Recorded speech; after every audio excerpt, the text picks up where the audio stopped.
You're listening to Raising Anchor, a Rhode Island FC podcast. We're glad you're here.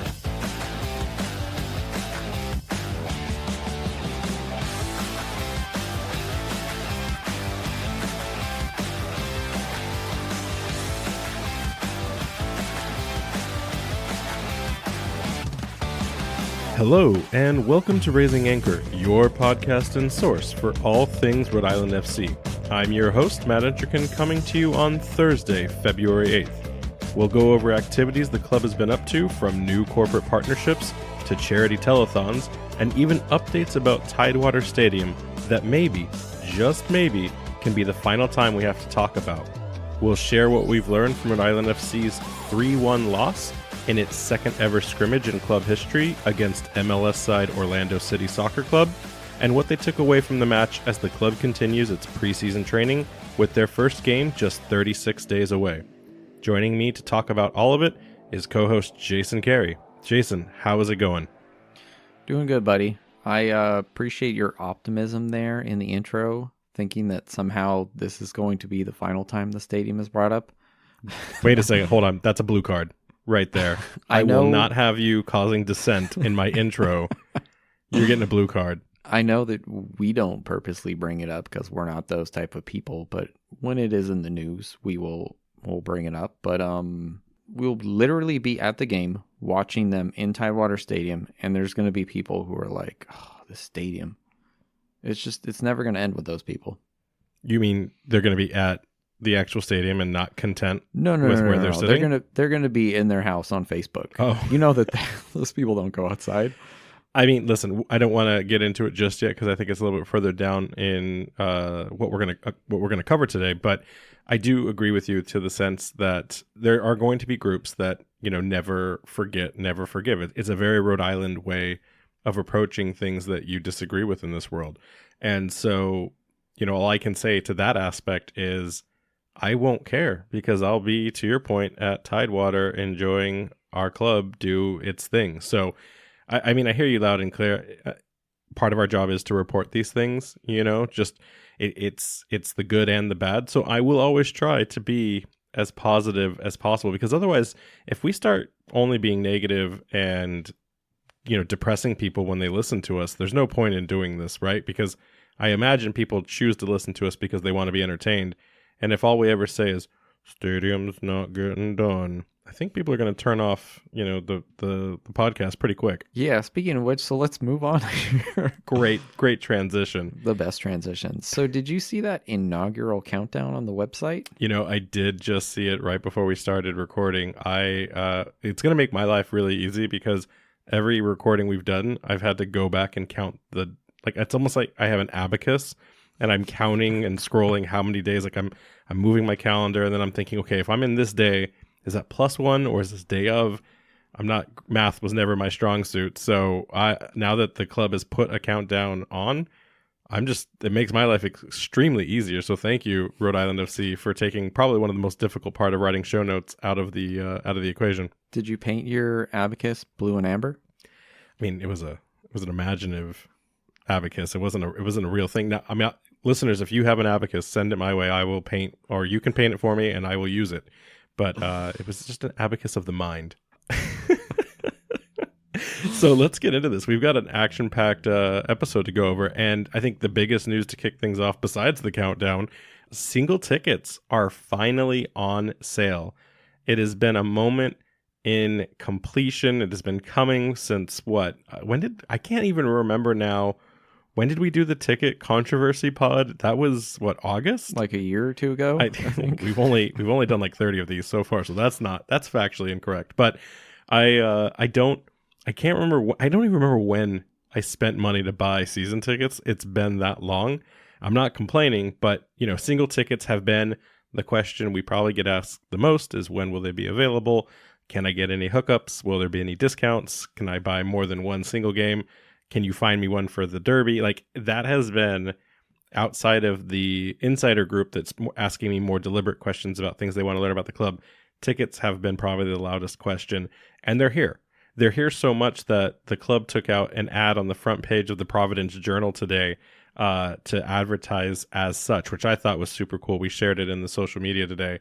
And then also, too, ironically, and I forget how fast advertising can work in all of the places that I've been using websites that do heavy like regional cookie tracking. I've already been getting Rhode Island FC ads in my browser. So like those little sidebar banners and stuff like that. I guess it's a little ironic that I already have tickets. So if Rhode Island FC is asking me to buy more, I think we need to have a conversation. But nevertheless, I do appreciate that ads are happening. It's kind of weird. And I'll try to tease this a little later, but I see ads and like I almost like instinctively just like tunnel vision to what I want. Like I'm objectively against reading or looking at ads, but of course when I see one for Rhode Island FC, I get super excited. So I'm all about it. For listeners that still haven't bought tickets after seeing the ads today, after seeing the announcements from the club, we've joked like, what are you waiting for? But in all seriousness, we did a little bit of reconnaissance on the available ticket supply, and it is dangerously thin for some of the most important games and pretty low for the rest of them. So you really need to jump on this. Otherwise, you're going to be trying to win them through lotteries, or you're going to be buying them on resale.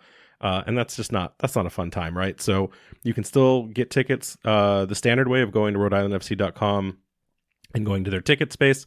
SeatGeek now has, you can just go straight through the app and select what has available supply and inventory. Personally, if you're someone who isn't really sure if you'll participate in season tickets for Tidewater next year, or you're still just on the fence this year, I would recommend going the direct route and just talking to a ticket rep. It's amazing kind of the confidence and the function you'll get out of talking to someone who will give you kind of that quote unquote white glove service. So if you're still like, and even if you have questions, like there's some things that you want answered, talk to a ticket rep. You can call them at 401-955 RIFC and just, see what is there for you. They can give you opinions on what games to show up for if you don't like what we've suggested. But that's always the best route. So for anyone that's like close or they've been waiting, here's your chance. We look forward to seeing you at the games ahead. It's going to be super exciting. I just can't wait. It's 36 days. So I'm psyched. Yeah, we're getting there. I was taking a look through SeatGeek, seeing what kind of tickets were available, and I guess I already knew, but seeing those prices is like, wow, this is like incredibly affordable. I remember, and that's the thing too. I remember when the season ticket announcements came out, there were so many homers and so many complainers in the stands in the internet that were saying, "Oh, this is too expensive. This disconnects fans, true fans or true Rhode Islanders from the experience." And now you bring it down to the transactional level of per game cost, $17, $19 for a ticket. Like, get out of here. Where are you going to find a better professional entertainment product within a 100-mile radius? You won't. So, I mean, it's the smart move. So we look forward to everyone who's going to join. And like I said, I'm just really pumped. And I'm even pumped about the bigger announcements and news that's coming soccer's way here in a couple of years. So yeah, we're never going to financially recover from this one. So the World Cup schedule is announced here. If you guys didn't know, in 2026, it is going to be here in the United States, as well as there's going to be some games up north in Canada and down south in Mexico, as all three of the countries are going to be share hosting them. Speaking of which, though, up to our north, Boston is going to be at the Revs, obviously, going to be holding some games. They've got 5 group stage matches and 2 knockout round games. All of these being in 2026, we have June 13th, 16th, 19th, 23rd, and 26th. Those are all group stage games. June 29th, round of 32, and then July 9th, the quarterfinal. The final is going to be a little down south of us over at MetLife Stadium, which, if you guys haven't noted, they're not allowed to call it that. It's the New York/New Jersey Stadium. No stadium is allowed to have it, so they won't be calling Gillette. It'll just be, well, and here's you just joked about the New York piece. Every major municipality is not in the city it's represented in. So like the quote unquote Boston, it's Foxborough, right? Yeah. The New York one, well, that's actually, surprise, that's in New Jersey. The Dallas one, that's not in Dallas proper. Los Angeles is technically, I think, not Irvine, Inglewood. So like city to county ratios and all of that jazz, a lot of these stadiums are completely misidentified. So for the American population, like we all just know that, right? Like we deal with it accordingly. But for all the foreigners that are going to come in, like, can you imagine the person that shows up? They fly into TF Green because that's the closest regional airport. They go to the game at Gillette, and then they stay at a Holiday Inn somewhere between here and there. And then they say, "Oh yeah, I went to Boston." No, you didn't. You think you went to Boston, but you didn't go to Boston. The 95 is the closest experience you got to true Boston environment.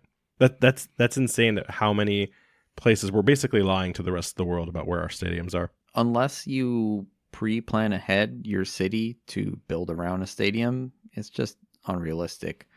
Really quickly, it's funny to think over, across the pond, Chelsea, Tottenham, Arsenal.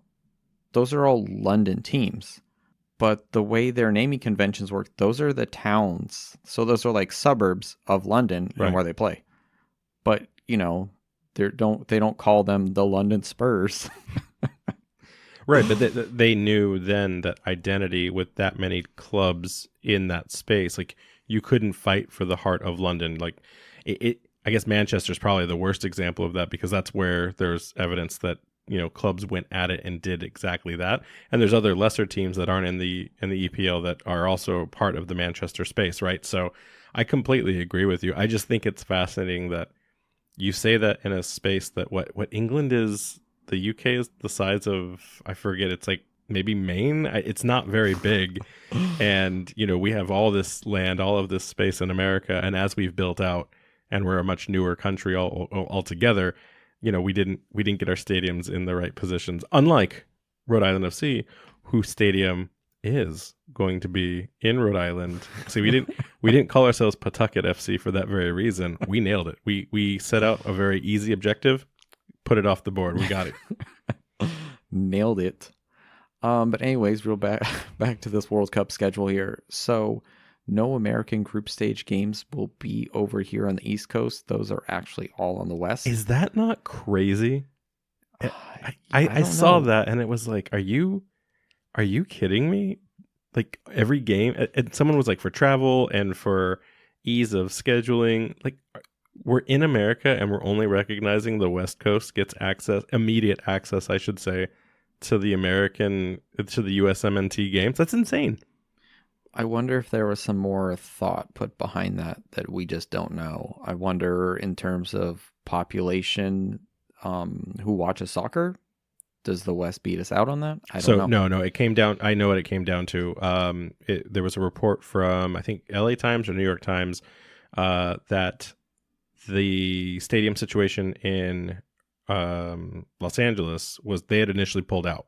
They wanted to be in the contention for hosting duties, and then I think something happened with I think they demanded that they would get the final.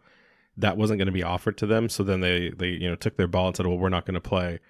But they needed the infrastructure of that's a very new stadium, and it has all of the facilities that FIFA would be looking for. And so they went back to the table and said, okay, well, what do you want then? And that was the concession that they asked for. Now, I don't know if they demanded 2 of the U.S. men's national team games or at least just 1, but they did get the opener one for them. So that must have been the criteria. Because if you remember back to Leagues Cup, there were times where 2 Mexican teams from Liga MX were playing in a stadium and it had like 6,000 people there versus anytime there was the MLS equivalent against the Liga MX rival, stadium was to capacity, right? So there's very much an understanding that if you don't put your home country in these large-scale capacity stadiums, there's a good chance that maybe, just maybe, that fans don't show up, at least American fans, right? So it'll be really interesting on that aspect. But I will ask you this question. So since we don't know when America will play it, right? But we do know that historically, I don't think they've gotten outside of the group of 16, and they made it to the quarterfinals, I think, in 2002. Was that the farthest they've gone in the last since like 1932 when they got to like 3rd place against Uruguay or whatever that was? Off the top of my head, I don't remember. Okay, well, I just know that the round of 16 typically knocks out either America or Mexico. I know it's hard to get past that layer. So I'll be interested that, when you look at the round of 32 and the quarterfinal, those are still two games that Gillette will host. There is a possibility that we would see the men's national team come play here. So when you said earlier about being broke, we were going to be broke just to watch like Cameroon versus Egypt at Gillette. We're going to now be even more broke if the likeliness of one of the teams, like whether it's Canada, America, or Mexico especially, or even one of the more popular teams like Portugal or Argentina, if they show up, this podcast needs to start getting a lot more donations. We need to save that money now, invest it in Bitcoin, hope that it spikes, and then we can recoup and actually attend these games. Maybe sell a kidney. I don't know. You still have one? I thought you gave both of yours up for charity. No, I still got them. Congratulations. So back to it though, and this is kind of like the last fun exercise that I wanted to talk to you about. Knowing how corrupt FIFA is, knowing that we're expanding the playing field to 48 teams, knowing that America is already playing whatever their group is in the West Coast, do you think there will be any kind of jury rigging to see other other countries play in certain markets? Like, because I think about the contingencies that make up Rhode Island, and like my mind races immediately like Portugal. Would we see Portugal up here in New England because of the Portuguese influence that exists here? Would we see Italy here for like the Northeast area? Like, what do you think? Do you think we'll see any of that, or it will truly be 4 random teams? Possibly. I mean, I think Portugal will make it. Italy's been struggling lately to qualify for stuff, even though it is expanded. We'll just have to wait and see on that one. The one thing I would say, though, is I imagine American soccer fans will travel, though. So, wherever they put it in our country, we're such a diverse country that I don't think there's going to be any, like, dead rubbers here. And even, like, foreigners will, like, oh, I want to go to America. Like, Ohio is hosting a game. Okay, whatever. I'll go there. No, I agree with you. Morocco was my favorite dark horse of the last World Cup, seeing how far they could go. So I completely agree with that. If we don't travel to follow certain clubs or certain teams, I'm content with just watching every single game, no matter who the participating audiences are for the World Cup. So I'm just really excited. Do we think that this has, I mean, we've kind of asked the club already. It's too early for them, they've shared, but do you think this has any significance for Rhode Island FC or the facility of Tidewater at that point? Obviously, it could be a training ground, but it's in the summer where most clubs will be taking breaks. I don't know if the USL respects international breaks. We're going to have to find that out. But do they stop play, or like would we see, to keep the guys in shape and match fit, would we see them scrimmaging against, the likes of, I don't know, the Ivory Coast's, squad before a game, or Senegal's team? Like, do you think that's something that could happen? Possibly. I'll be curious to see. Like, USL generally doesn't follow any of the sort of international breaks in that regards. But if there's a World Cup in the same country as the league, I almost wonder if that's like a time that the league will step back and say, maybe we need to take, I don't know, like a few weeks off in the group stage or something. I don't know. I'd just be curious to see how that pans out. We had mentioned a few times, multiple times at this point, that this is going to be huge for soccer in America. So I just think it'll be very important for the club to make sure that they really latch on to the World Cup and all the excitement that's going to bring to soccer in America. Yeah, it's almost as if playing a game and keeping your season running is in direct competition with something you wouldn't be competing with. So eyes would be in bars or at homes attached to games around the country versus probably going in that moment in time, if they compete, right, with time slots. So it's a fascinating conversation that we'll have to unpack as we get closer to 2026. It's so crazy to be talking about plans in 2026. I haven't even planned any vacation yet for this year, and I'm already thinking about 2026. It's just insane. Yeah, I'm like, can I take an entire month off? I guess I'm just going to do literally nothing else that year. I will have a kidney donated, so I need to go on a month-long LOA if that's what it takes to get the time off. So I'll find a sponsor. But yeah, so let's move through it. We got a couple other pieces of news. So we've got a couple of additional partnerships at the corporate level for the club that they announced. And again, this is really one of those things where they just kind of choose where and how they'll announce. Sometimes it's just directly to the website. Sometimes it's through their LinkedIn and Indeed profiles. Sometimes it's through social media posts. But we uncovered a couple more announcements that had happened over the last week or so. And the first one being the Wide World of Indoor Sports, which is the complex that Rhode Island FC was using up in North Smithfield when they had their open practice and media day. So the facility is an amazing facility. I think it's a significantly bigger, or at least a little bit bigger, than the Bryant practice areas that they have for indoor use. And, this partnership makes sense because, listen, at the end of the day, Bryant is a very active space.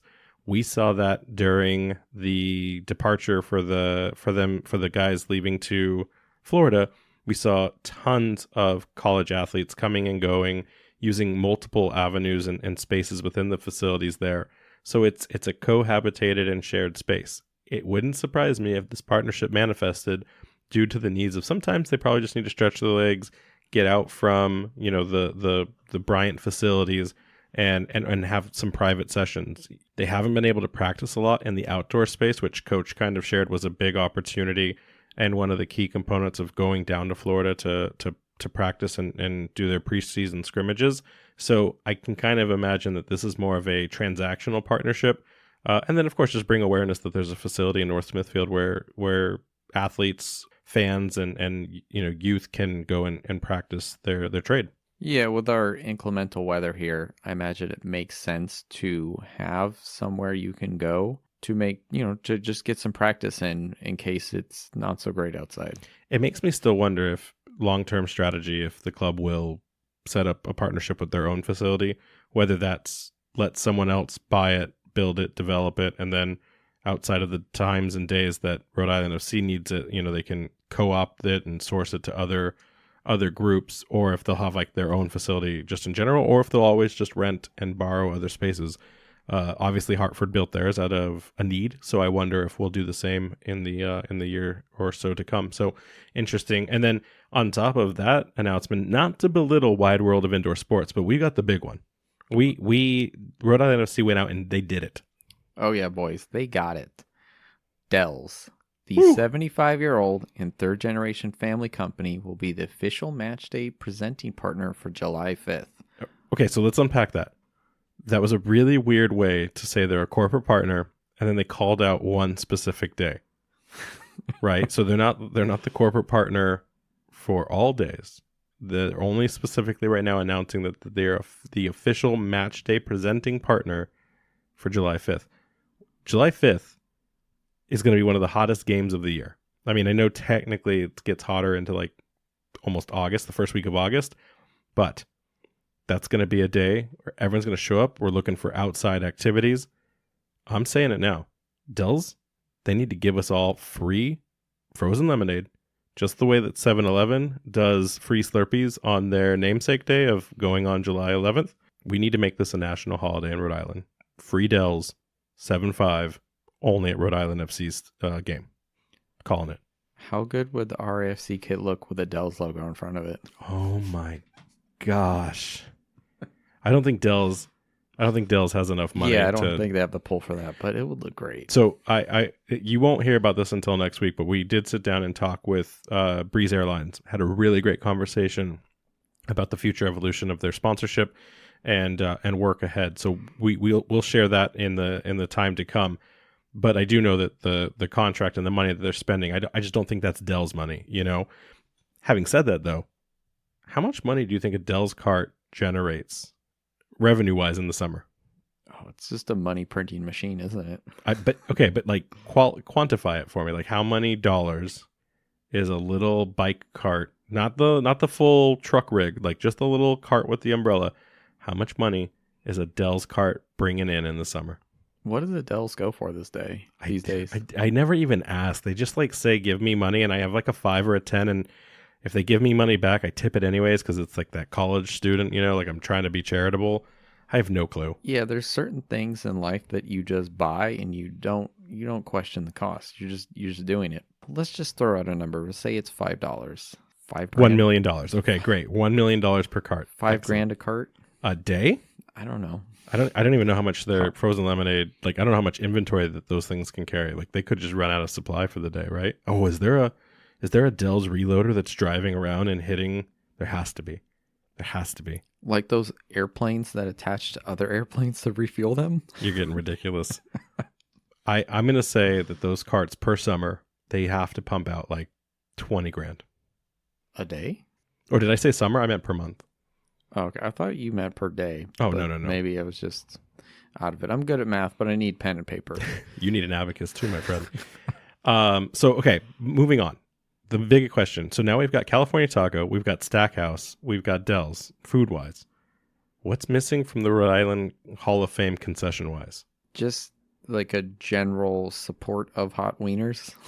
Okay, so no, we'll leave them unbranded because that could start a civil war amongst the state, depending on who you ask. Yeah, different people like different places. You have to do like some sort of coffee milk has to be on the menu, and awful, and pizza strips. Oh, did you see the Dave Portnoy Barstool pizza review of pizza strips? I didn't watch it, but I read an article and he wasn't that into it. Wasn't a fan. Nobody, and like it was sad. I watched the video and everyone's like, it's just this thing we're all known for, and no one hyped it up. It was very Rhode Island, right? Like, it's just this thing we do, and just shut up and eat it, and, move on. I always defend it because I want to have other people share in the misery. I mean, I do love them. I also want to be on the record. I stand by pizza party, pizza chips, pizza strips, whatever you want to call it. I stand by them. But I don't argue the case that it's just bread and sauce. Like, people that come and say, there's no cheese. Like, yeah, you're right. Do with it what you want. But no one defended it in front of El Presidente. So, okay, well, we've got the concessions still to go. Can't win them all. Listeners, if there's something that we did not add to the list, let us know. We'll make sure the club hears your voice loud and clear that we need to add that to the lineup. I mean, knowing the club, the way they're pushing this, regional clam kind of thing, maybe that they're not pushing anything. They've backed down completely on that. I think they heard enough great feedback from people that wanted to participate, and I think they heard enough complaints and concerns from their supporters groups. They will let it be organic at this point. And if I find out it's that thing that the other group wanted to name it, then I will scream collusion and that this wasn't the case. But for now, all parties have said, let's gestate on this and let's let it come out naturally. So I'm all about that. But we got to move on. It's tons of stuff to cover. So there was a telethon that Rhode Island FC proudly took part in, and I had no idea, which is weird because I usually ask for events and like what's going to be on so I can do planning and all of that stuff. And they participated in the 48th annual Meeting Street Telethon last Saturday. And it was an effort to join, multiple popular personalities and community members across the state to raise money for a nonprofit dedicated to bringing hope and possibility to families of children with profound special needs. I did some research on it. I wasn't aware of Meeting Street before, kind of learning about what Rhode Island FC's participation was. Super, super great organization. I was just bummed to realize that there was a 3-hour live broadcast on regular TV, on WPRI, and we just completely missed out because not only was President Brett Louie and Chief Marketing Officer Sabina Feldman on to support taking calls and donations, Chip was on. And if there's one thing I know player signings, I know player rumors. I don't know who plays Chip. It's like it's the most closely guarded secret at Rhode Island FC.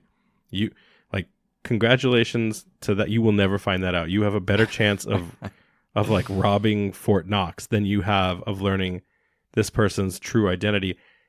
I've never even heard him talk. He talks through his hands, right? He uses body language. I would have happily called to get a telephone call so I could have started doing some due diligence and investigation on who Chip is behind that seal mask, and it was a completely missed opportunity. I wonder if this wasn't something the club brought up because in terms of audience, I don't even remember when the last time I had television was. Like I've had various forms of internet subscriptions to watch soccer, but it's got to be over a decade. And I imagine a lot of our soccer fans, they do tend to be younger.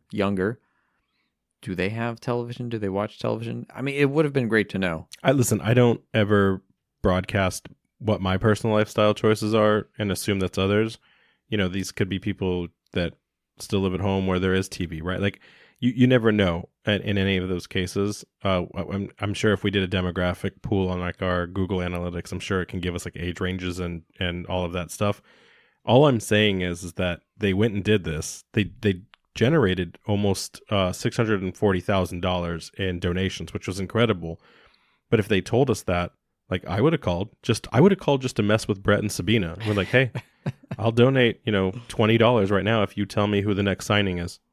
Or if you tell me if you give me permission to come to a game and watch, or if you get Bermuda to broadcast that game, I will donate $100 right now. Now, I don't know if that's like worth it for them, but like I would have done things, and I'm sure the supporter group Defiant 1636, I'm sure they would have done something as a charitable act. That's part of kind of their mission statement as what supporters do. So I'm not saying the club did anything wrong.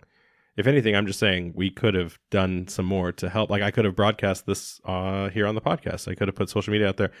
Again, they did an awesome job. It was a great thing. It seems like they all had a great time. I saw a picture of Chip hanging out with Batman and a Pikachu that had a Pikachu inside it. It was like Pikachuception. It was kind of weird. But it looked like a really great time. And I've learned a couple things. I now know that Chip knows how to use a phone. I noticed he also had a backwards hat on, which is your signature move. So you have competition now in the hat backward wearing game.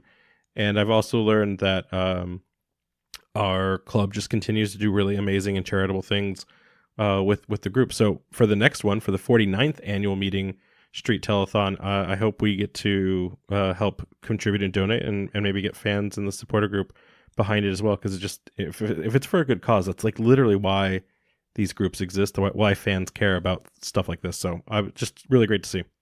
I remember growing up, PBS, I think, broadcasting used to have yearly telethons. They're still around. They still do that. Yeah. I mean, I imagine they still do. I just, like I said, have not watched TV in a long time, and I used to watch those all the time. Hey, we can watch TV together, okay? I'll go get a subscription to regular TV, and we can just sit down and reminisce about the good old days. Remember when we had to sit through commercials? I mean, that's coming back. I don't want to go on tangents, but I've reduced some of my footprints and subscriptions to not offset costs, but like if I don't use it for more than like one show, so for Paramount, not to call them out by name, but it's pretty much just for soccer. We go to watch a show and it's like, oh, here's 2 minutes of ads because you're on the lowest tier, and it's 2 minutes of ads every 10 minutes. It's like, oh man, we're right back in the thick of it. I only ever use it for Champions League, so all the ads are on the billboards around the stadium. Yeah, and there's no commercial breaks there, so I never realized it had ads. It's why soccer is the most pure sport, because you don't have to deal with any of that. So anyways, okay, we got to move on. It's time to actually get into the stadium update. I know you wanted to start with that, but listen, I put it here in the notes, and also on top of that, I wasn't ready to get into the negative space until I had a real positive discussion about how we support families of children with profound special needs. So now we're into the other side of it. We're on the dark side of the moon here, but there's a ray of light, right? Because guess what? That stadium, it's complete in terms of financing. It's not complete in terms of construction yet, but we did it. There should be, at this point, no additional conversation in terms of if it will get done. That does not mean that we will not hear and read and see in the future naysayers who are concerned with what it took to get that across the board. But for all intent, we did it. The stadium has, all of the funding has been completed. So the big news of the day that was that Brian Emerald from the Boston Globe broke was that the city of Pawtucket had announced the closure of their bond sales, which was the last remaining component that they had started back in October. If you had listened to the interview with Mayor Don Grebian, Pawtucket was at that moment in time going through negotiations for those bond sales. In fact, he had said himself that it was a very delicate time for the committees that were issuing that.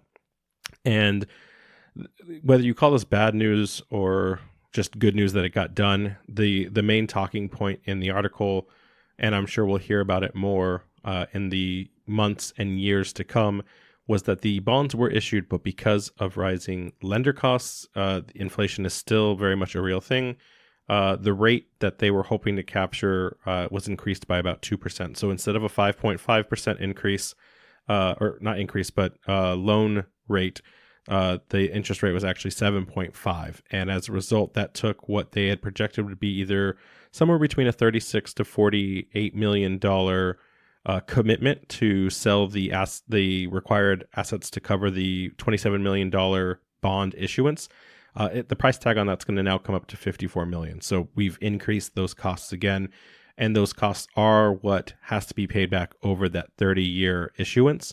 So while it's not an immediate thing that will directly impact taxpayers today, that is something that, when you think about stretching anything over 30 years, that's hard to forecast. That's hard to predict. That's hard to see what will happen that far down the road. I don't even know if I'll be alive in 30 years. So it's like, it's hard to say that this is something really great when it's a ways away. But what I do want to make sure that people take away from this is that the amount of money that was put into it remains the same. So even though the rates were higher for everything, what's really happening, and again, if I get something wrong here, it's just because there's so many different dollar amounts that are in these articles and in the proposals that go out. But the way it still works is $27 million was the direct fund that the city of Pawtucket had planned to issue with their bond coverage at that 30-year payment repayment. And then in addition to the $27 million, you had $10 million from the COVID relief fund that had been sequestered a long, long time ago at the first issuance that the club was going to be created. The only thing that has changed in that $10 million relief fund is that it was originally earmarked after construction efforts had been finalized, and the city actually had released those funds earlier to help put into and continue the costs of the construction. So we just got kind of an advancement on that versus it being paid at a later date. And then we have the $14 million in tax credit or rebates from the state. This one's a weird one because I look at it as the equivalent of you go and pay, I don't know, $500 for an item, and it has a $100 rebate if you mail in the rebate, right? The people do that hoping that you get lazy and forget to do the rebate, and they don't have to repay you that discounted price. Obviously, the state is not going to forget the obligations of the club to repay that, but Rhode Island has to spend the money first before they're going to come back and then recredit it. So that's $14 million in additional dollars that we have to spend to get said rebate. It's not like we're getting an immediate discount, if you will.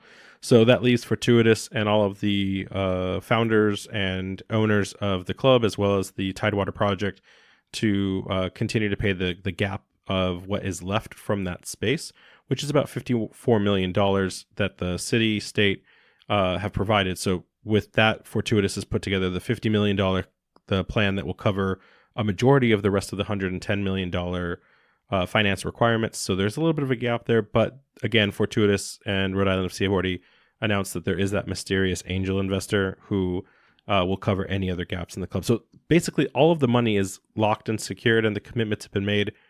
We shouldn't have to be talking about this other than when other people bring it up to complain that it's, an eyesore or that it's too loud or that, hammering is giving someone migraines. I don't know what that will be, but I don't think we have to worry about the stadium not ever being completed again, which, again, if you remember when we had those recent interviews, even during the coach's time trying to talk about the performance of the team, there were concerns about the stadium's costs and if it would actually be completed. So I think we can finally put that to bed. We will still be talking about it, but it's done. They did it. Completed.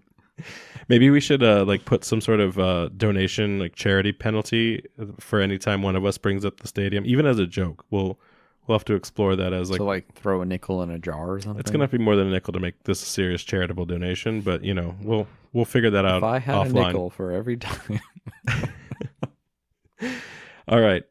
So moving on from one stadium, let's talk about another one. So Tidewater is in the rearview mirror for at least the time being, but it was really exciting. I don't know who put this together. I don't know if it was Defiant 1636 or if it was the club or if it was some combination of the two, but those two groups joined forces to have a kind of send-off for the team before they headed down to Florida and the IMG Academy for their preseason practices and scrimmages.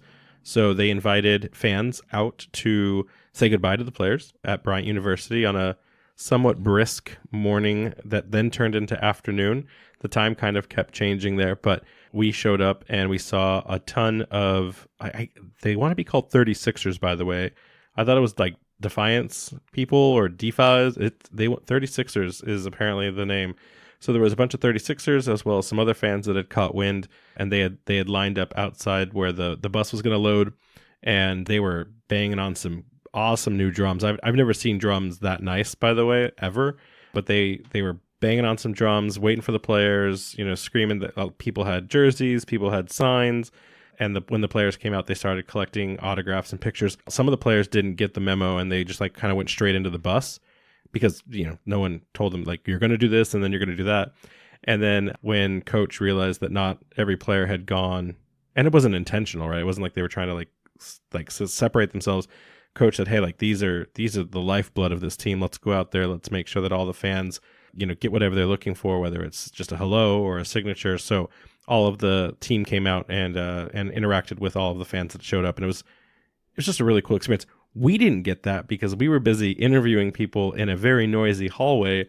So we missed out on that, but it was nevertheless, it was exciting to see the pictures and then kind of see the aftermath of those interactions. But what I wanted to talk to you about was your thoughts on the stadium, because one of the unintended bonuses of going through and meeting with the players as they departed was we hadn't been back to the Bryant site since the Bulldogs game we went to in like August or September, or maybe it was October, I don't remember, but it had been a long time.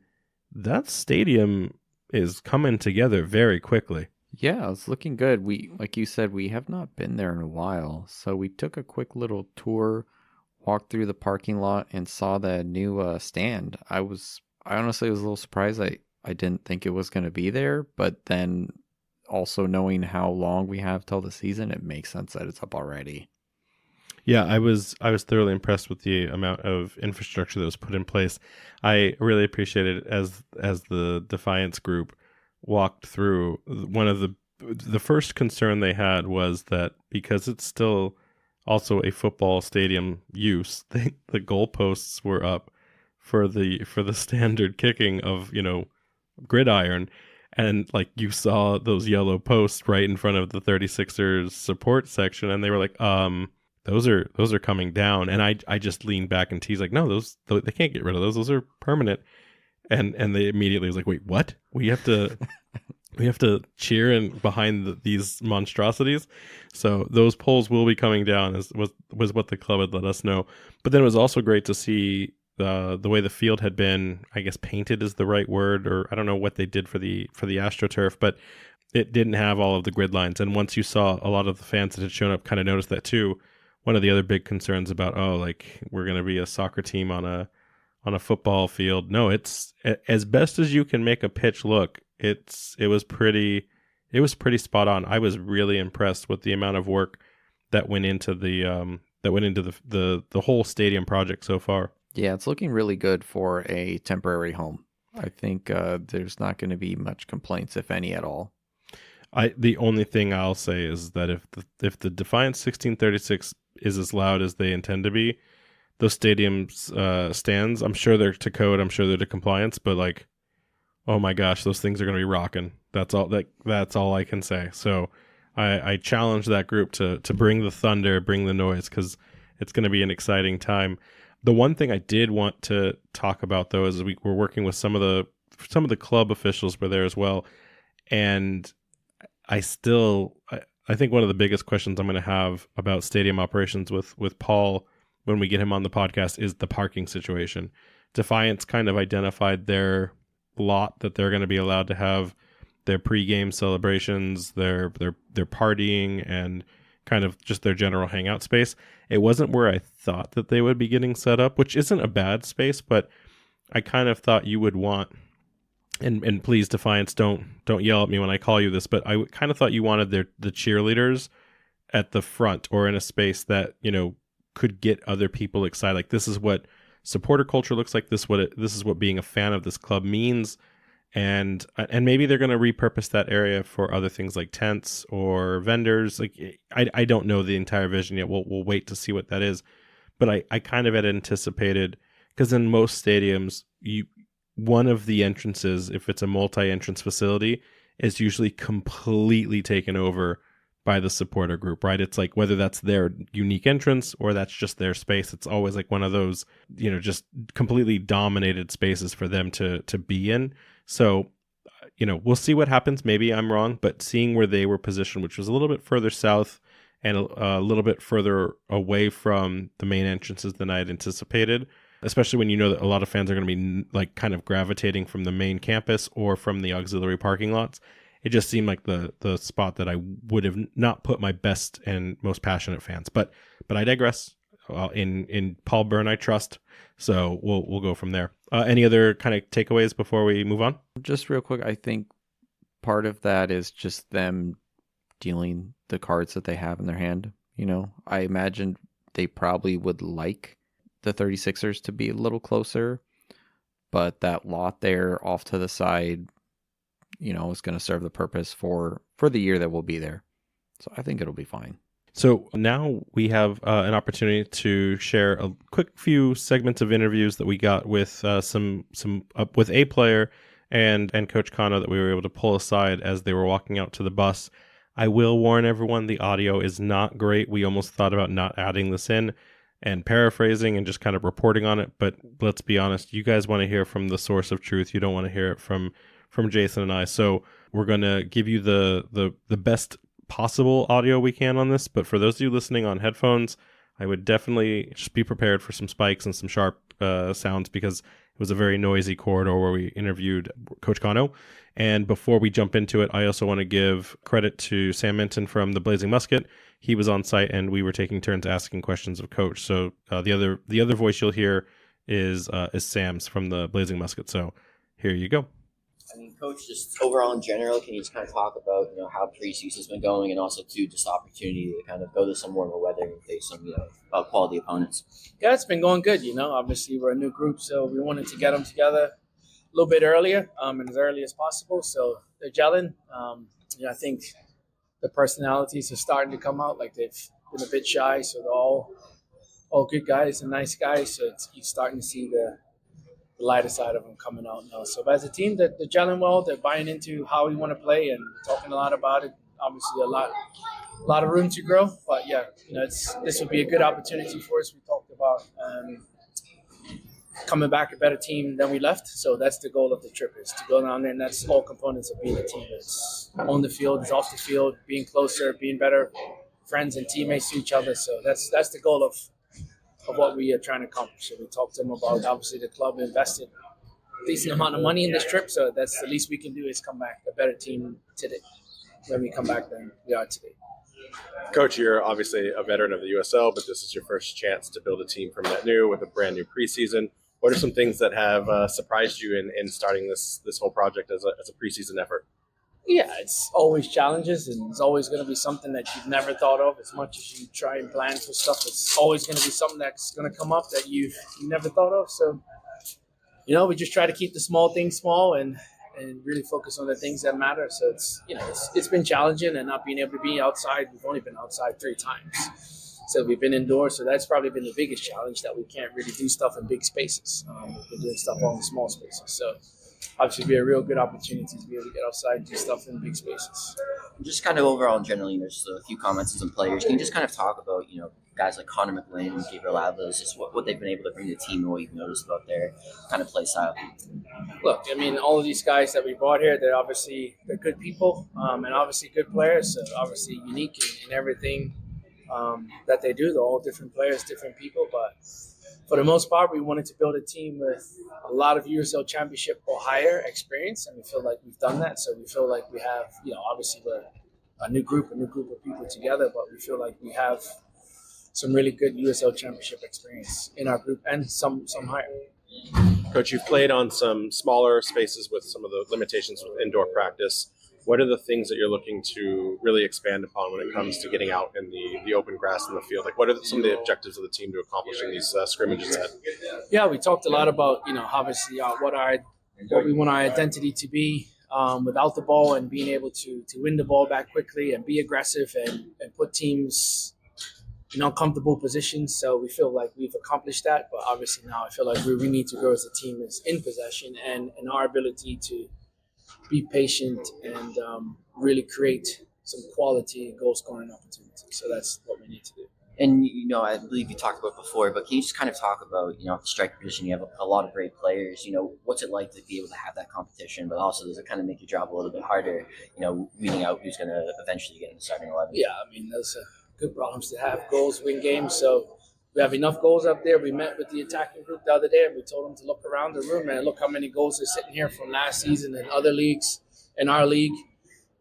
So we just say, obviously it's going to be competitive, but I would rather have too many good forwards than not enough.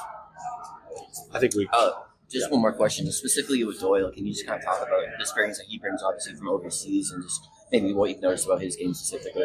Yeah, Mark's a pro. Mark's only 24 years old, but he's been a professional since he's been 16. So it's 8 years of professional experience already. So he certainly has been that, and he's been in a good football culture where in Ireland the game is. I don't want to say more important, but it's certainly more in the culture of the community than it is in the greater community here, right? Obviously, the soccer community is small, but in Ireland, it's a bigger part of the bigger culture. So he brings that experience, and I think his teammates like him. The guys like him. He's a favorite for sure in the locker room. So yeah, he brings that. He's always happy, always competes. You know what you get every single day. So that was Coach. Nothing really new in the perspective of what he hasn't already answered in the past. Maybe a couple of different interesting takes on it, but it sounds like he's just someone who he's more club development focused than anything results oriented right now, and he's just looking to continue to see his group, continue to work on the skills and the technicals that he's looking to have ready to go before Game 1 against New Mexico United. Anything you took away from that when you heard him speak? I guess I never really thought about it, but when you're practicing indoors, and I've been to a similar facility, those are not full-size fields, so it does make sense to want to get outside and have, practice on a full-size pitch, because you can't play the same way in those condensed fields. So for them to get some real practice towards getting on a field against a professional USL team, you can't only be practicing on those, I don't even know what size they, 60%, 75% fields.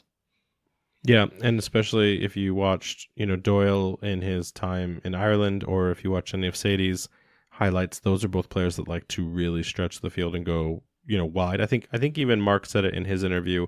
He really likes to be kind of that out and out winger.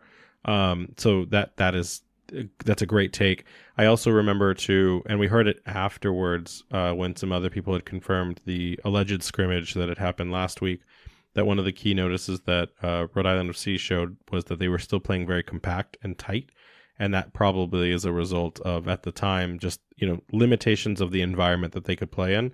So that sounds very spot on to me about one of the key things that Coach wants to make sure he can come across. I think at some point we need to study the stadiums again. I know the last time we talked about it, we really just kind of looked at what was a baseball stadium, what was a really nice professional stadium.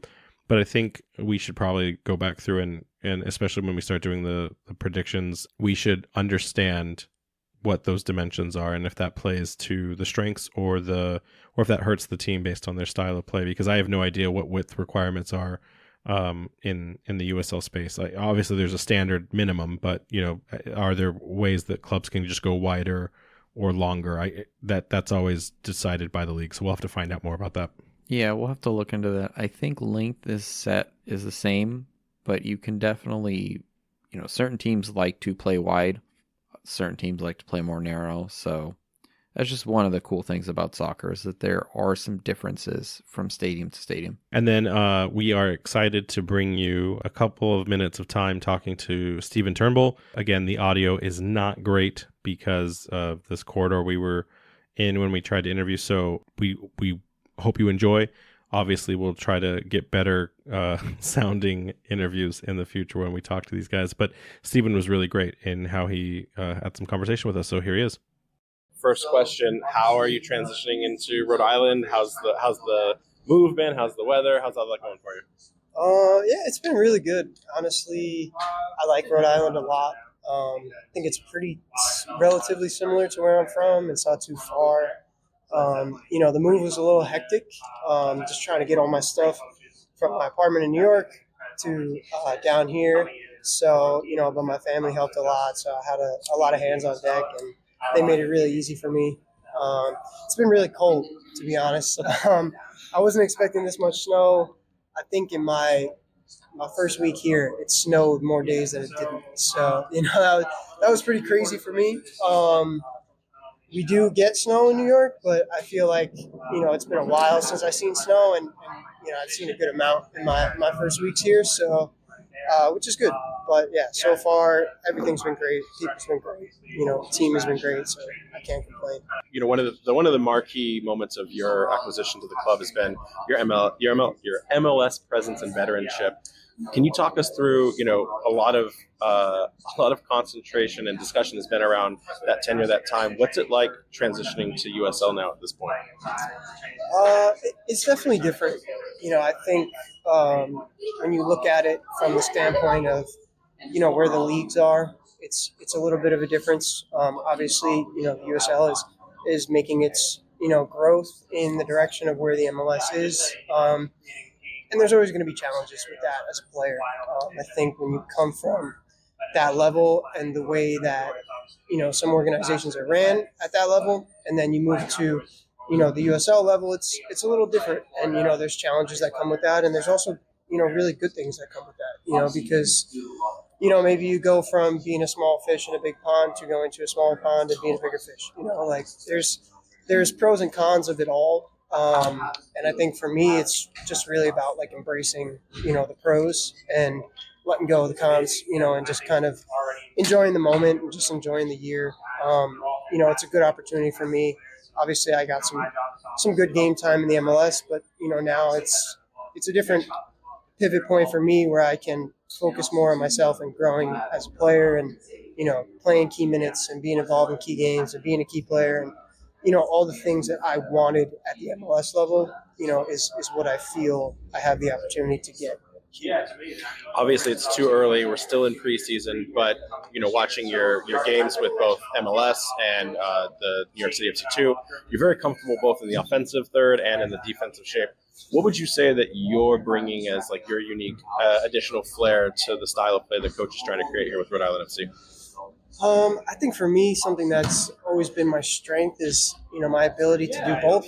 I think, some outside backs might be more attacking minded, but, care less about defending, and some of them defend for their life and they don't really like to get forward. I think for me, finding the balance of being able to do both is probably where my strengths lie. And yeah, I think the system that, Kano and the staff want to play here, it definitely fits my identity. It's, high intensity, high pressing, all that kind of stuff. And I think that where my strengths are really overlap with what they're trying to implement. So I think, for me, just being able to give the team everything that I can in the attack, but also, hold it down in the back is going to be, pretty crucial.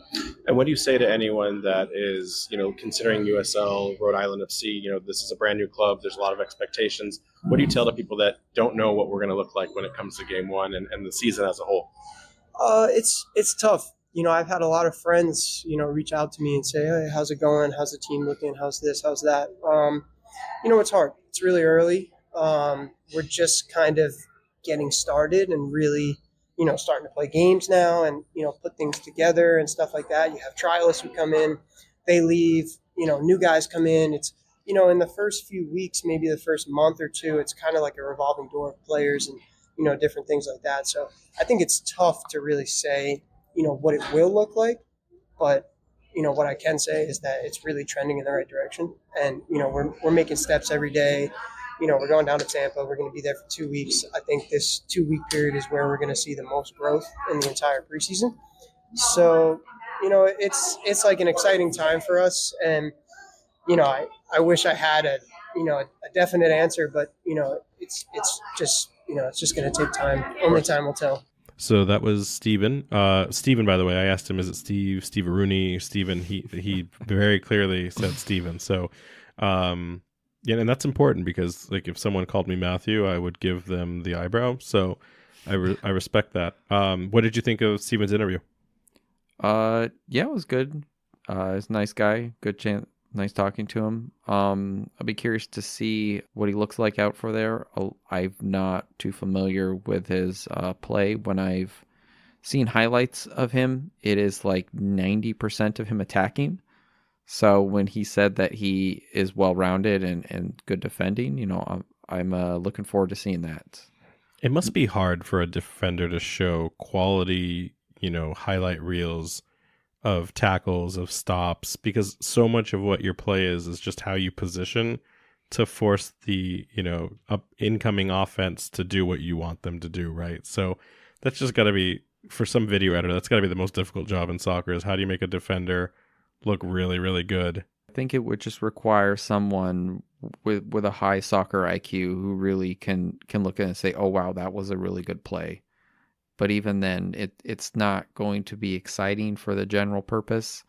So I understand why highlight reels tend to lean towards attacking. I imagine if you have access to, like, what's that, Y-Scout? It's probably going to, give you more defensive stuff, but that's not something we currently have our hands on. So from there, the guys jumped on a plane, headed down to Florida for their preseason official, off-site preseason activities to start, which takes us to their scrimmage against Orlando City at their, I don't know if it wasn't their main field. It was definitely one of their practice fields. And first things first, I was just really excited. I wasn't prepared. I had done all these things months ago, maybe even years ago. But I had set up all of the soccer notifications on the multiple apps that I use to cover, clubs of interest or leagues of interest. And I was completely taken aback when in the morning I got all of these Rhode Island FC events, because I'd also prioritized them as the highest of the pecking order for my apps. So suddenly seeing multiple places say there's a game like taking place in 30 minutes, which that wasn't accurate across the board because, it was a closed door scrimmage, let's get honest. But it was just really exciting to see finally, my club show up on my cell phone in exciting ways. But before we get into the game, I do want to give huge props to the Loud and Proud Orlando podcast that covers the Lions. We were trying to find multiple ways to get access either at a media level or even just a fan level to just get things between scoring, any assets that would come out from a video or audio standpoint. LPO was amazing in giving us access and helping collab with the post-game highlights and the reels. So big shout out to them. Really appreciate their, not just support, but just their passion for the game. I hope that we can collaborate again in the future. But let's break into this. So first and foremost, it's a scoreline that everyone's already been made aware of. Orlando City won the game 3-1 with Orlando's Jack Lynn scoring 2 goals, opening up his account for the preseason in the 43rd minute, and then scoring a second goal in the second half at the 50th before Rhode Island FC finally responded with a goal of their own in the 84th minute. But then Orlando closed the lid on the game with an 87th minute own goal, resulting in that 3-1 scoreline. Listen, first things first, you saw the highlight reel.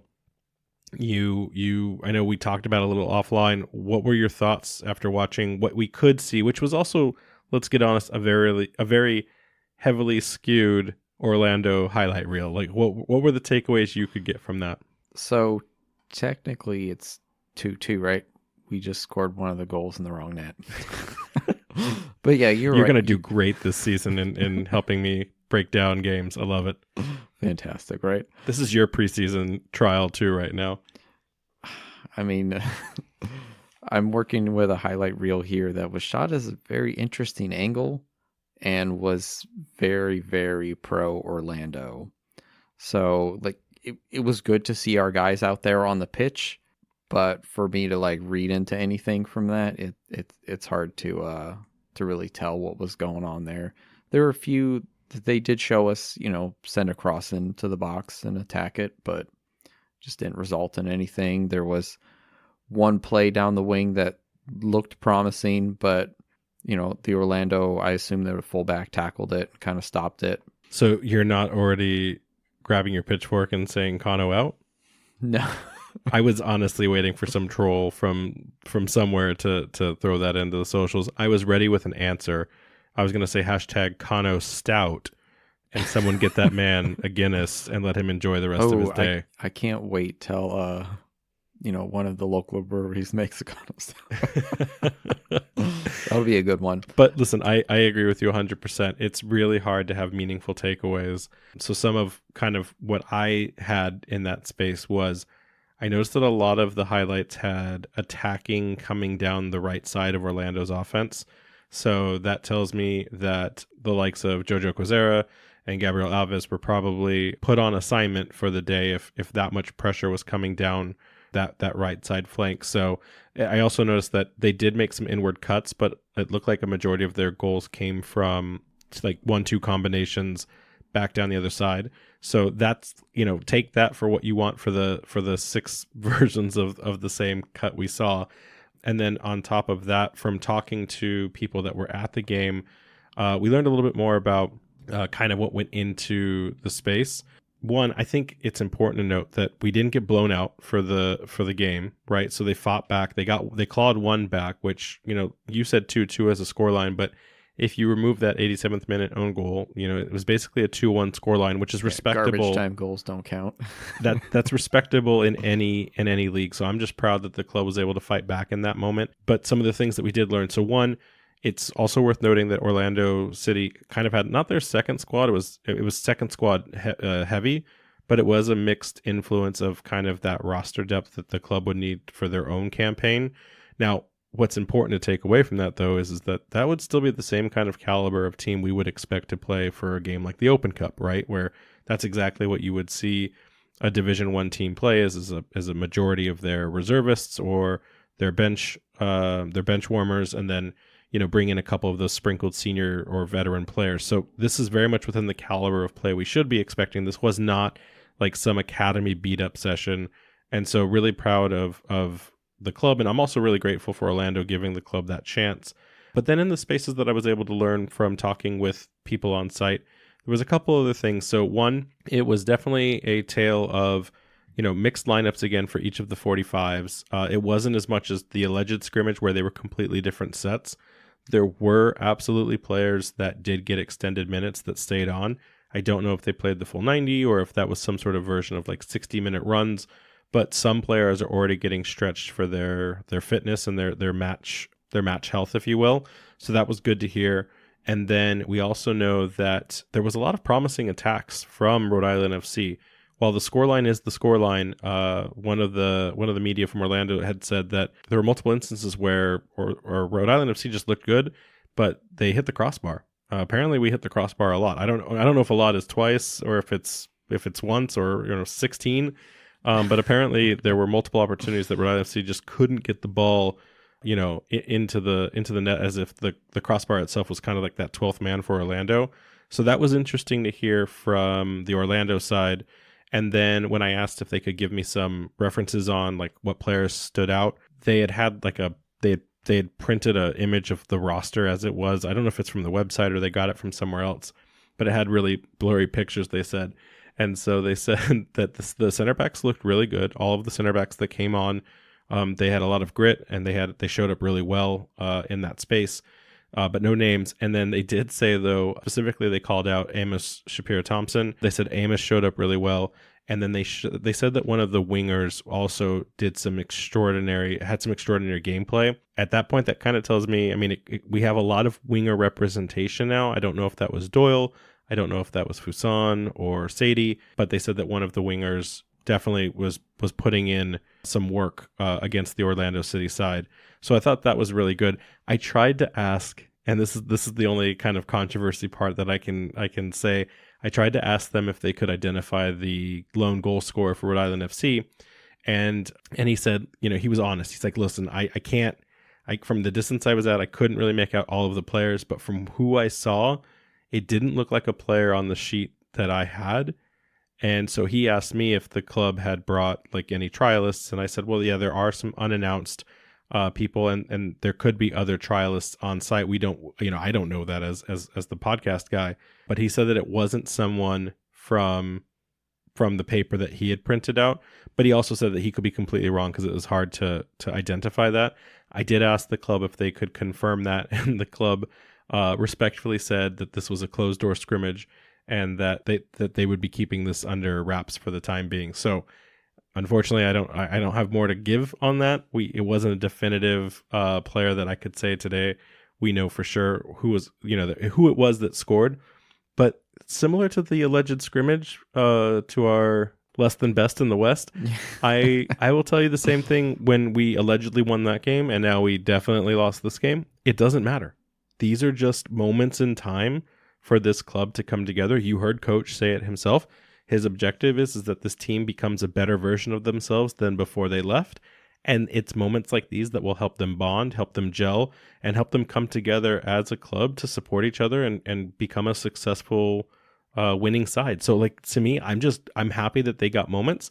We reached out to a couple players. They were all really grateful for their opportunities. They were excited that they got to be there. Obviously they wanted to win and that didn't happen, but this isn't some negative aspect. This isn't anything other than it's preseason and it just doesn't count. Yeah, I guess we could also phrase that different. It's not that it doesn't count, it's that the result doesn't count. It's the action of getting out there, getting the guys some minutes together so they can, gel as a team and just develop, like Coach said, come back as a better unit. So let me ask you this question, because I'm sure it will come up down the stretch. If for some reason we don't win a majority of the games in preseason, is that a canary in the coal mine situation? Is that a red flag? Or is it like, do we just need to continue to reinforce that the results don't count until there's an actual match, a competitive match that matters? I don't think it'll matter unless somehow we start the season with like a multiple game losing streak. But that's the official season. Yeah, I'm talking just preseason. Season. So if we could go and lose the rest of them. And as long as we keep hearing things like from this game where they put up a good fight, they just couldn't find the back of the net, the team looks good, they're just maybe, like when you see a team and you can tell that they're really good, it's just that, they signed a bunch of new, like half the team is new, maybe, and that core unit is still there. They have the coaching. It's just that final third pass is just off, or someone didn't make a run, or they made the run and they didn't find them, but you can see what they're trying to do and they have a coherent structure and style of play, then honestly I would not be worried. Also when I saw this scoreline, I was a little disappointed because I don't follow MLS that regularly, and I think of Orlando as one of the worst teams in the league. I didn't realize they were second place last year. Yeah, they did really well. And they were 2022 Open Cup winners. So actually, this is not bad. We narrowly lost to one of the best teams in the MLS. Oh, yeah. Listen, I'm in the same camp. I don't think results matter as long as you're seeing the right development and you're seeing the right behaviors come out of the team. I find it really fascinating as I've listened to other pundits and other people that contribute around the league as they've tried to rank and identify where Rhode Island FC kind of shows up in preseason success. And there's a lot of people saying, oh, well, this club's too new, so by that default, they're not ready to face what the USL has in store. And, I remember hearing from some group that they had Hartford at like 6th best in the East, and I think we were at 9th by their rankings of most complete teams. And it just boggled my mind because we have a position. We have every position we need for the style of play that Coach wanted to build. We did it from scratch, and we mostly have depth in every single role. So when we talk about being new, if to your point, if this club can already compete and be a threat to a second place side, even if they're having some of their own reservists, you got to remember, and I'm not saying that all of the USL veterans on the squad will get the starting 11, but we're not a new team when it comes to knowing what the league is going to be facing. Our coach is from this league. He's spent 4 years here. We have in every role, we have a player who has played in this league for at least a year and shown incredible statistics and results in their performances in this league. So we're not facing anything that any other club that's going through a rebuild, which a lot of USL teams retool every season. I think that we are going to be a very crazy surprise for a lot of clubs, especially out the door. And the last thing I want to say on it was, in the player interviews, it was really fascinating. I don't remember his name, but it was the second Orlando player that interviewed before we got to the scrimmage reel. And they said, we didn't know anything about this club, which is unusual because you get the video analytics. You get told what their composition and what to watch out for was. And that player went out of his way to say they were dangerous because of that. Well, guess what? That is what at least our first 5 clubs that we face, which are some of the toughest competition we'll have all year, that's also going to be what they face in an unknown quantity. So for those that say our lack of being in the league is going to hurt us, I still think it will also accentuate us, especially if the coach continues to build this. We're not calling it a culture, but it is a culture momentum in the team. Yeah, I understand where people are coming from, though, in regards to not betting on us. These people aren't keeping track of this club the way that we are and some of the other fans are. It's easier to kind of bet on the clubs that you know. But yeah, I really do think that this club is going to do very well. How well, we'll just have to wait and see. I'm going to say it's third place. I'm going to say it's some people have said fourth is like this safe, they'll get a home playoff berth. I'm going to say third place. We're going to be third place or better. I won't predict the actual playoffs. Teams are just unpredictable at that moment in time, but I think third place. Yeah, playoffs become a bit of a coin toss, but third place that would be a fantastic finish for the first season. Agreed. So let's start kind of unwinding this because we're getting long in the hours here. There's no player rumors that we can talk about now, although I will say there have been some incredible sleuths who have been working through recent images and pictures that Rhode Island FC has put out, and they've seen some faces that are not on the current roster. So, we know who those people are just knowing from the trial list numbers, but I imagine that the club is being intentional in not announcing those yet. That's also why I think they won't tell us who scored the goal at the OCSC game. Time will tell, but we know that there's at least a couple more players on their way in, so look forward to that probably in the next week or two. But I really actually want to share a moment where there was a really great story that came out from Rhode Island FC on another signing, which was equally important to the club, and that was that the club has gone and signed head athletic trainer Therese Rewald. You say Rewald? That is one of the. I should have looked first, but I've also learned that broadcasters and podcasts and pundits, they don't do research all the time. So yeah, they're not always right. And I guess without knowing the origin of that name, it's hard to... Therese Rewald. I'm going to say Therese Rewald, but I also appreciate that the club even acknowledged in their post that she goes by T. So that's going to make my life... She's now my favorite person in the world because I will never screw up the letter T ever. So T joins from DC United, where she served as the head athletic trainer for the DC United Academy, as well as fellow USL champion side Loudoun United FC. The club is super excited for this signing. It's a really great pickup, and I love that they used the time to announce it, especially on a day that honored women and girls in the sporting world. It's one of those like national days that you would need a separate calendar just to track all the different things that are celebrated each day of the year. But it was just a really fitting story to share. So T's going to keep our team healthy, and she's going to make sure that they're ready for their game day. So super excited that we have her on the squad. So congratulations to her for landing that role. I think we can. Well, what else we got? We got some events here. We got some events? Okay. Yeah, some events. So this Saturday, February 10th, RAFC's officially hosting the Bayern Munich versus Bayer Leverkusen watch party at the German American Cultural Society of Rhode Island. Kickoff is at 12:30. Are we going to be there? Oh, that one could be a barnstormer. I think we should probably go to that. We're going to go. We're going to be there. So for those listening, Friday, tomorrow, we're going to be there. If you want to hang out, talk soccer, ask us questions, come hang out and watch some good soccer. And we got back to the German American Society here. We got another event on Saturday, the 17th. RFC will be in attendance at the Fasching Festival. Did you know what Fasching was before I added that? I did not. I looked it up. Neither did I. I had no idea. I didn't think anyone else besides Brazil did Carnival.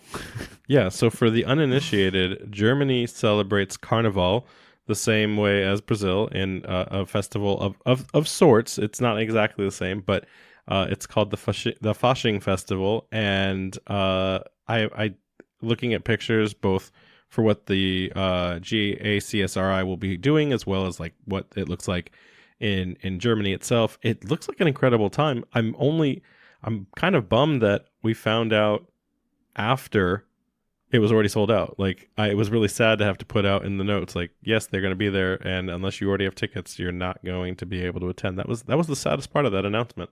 Yeah, that's unfortunate. But hey, do you think we can smuggle ourselves in and say we're part of the club?